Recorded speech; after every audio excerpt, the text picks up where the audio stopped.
News చూస్తున్నాం. అంతర్జాతీయ ఉద్రిక్తతల మధ్య భారత్ కు భారీ ఊరట లభించనుంది. సౌదీ అరేబియా నుంచి ముడి చమురుతో బయలుదేరిన లైబీరియా ఆయిల్ ట్యాంకర్ సురక్షితంగా ముంబై తీరానికి చేరుకుంది. మధ్య ప్రాచ్యంలో యుద్ధం మొదలైన తర్వాత అత్యంత కీలకమైన హర్ముజ్ జలసంధిని దాటిన తొలి నౌక ఇదే కావడం గమనార్హం. భారత నౌకల రవాణాకు ఇరాన్ ప్రభుత్వం ప్రత్యేక సడలింపులు ఇవ్వడంతో ఈ ప్రయాణం సాధ్యమైంది. చమురు, గ్యాస్ కొరతతో ఇబ్బందులు ఎదుర్కొంటున్న తరుణంలో ఈ నౌక రాక దేశీయ ఇంధన నిల్వలపై సానుకూల ప్రభావం చూపుతోందని నిపుణులు భావిస్తున్నారు.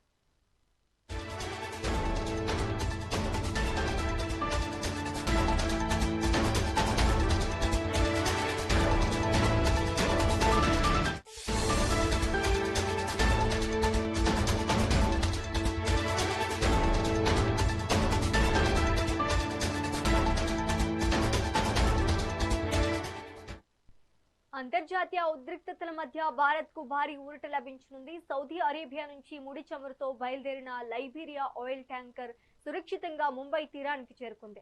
మధ్య ప్రాచ్యంలో యుద్ధం మొదలైన తర్వాత అత్యంత కీలకమైన హర్ముజ్ జలసంధిని దాటి తొలి నౌక ఇదే కావటం గమనార్హం.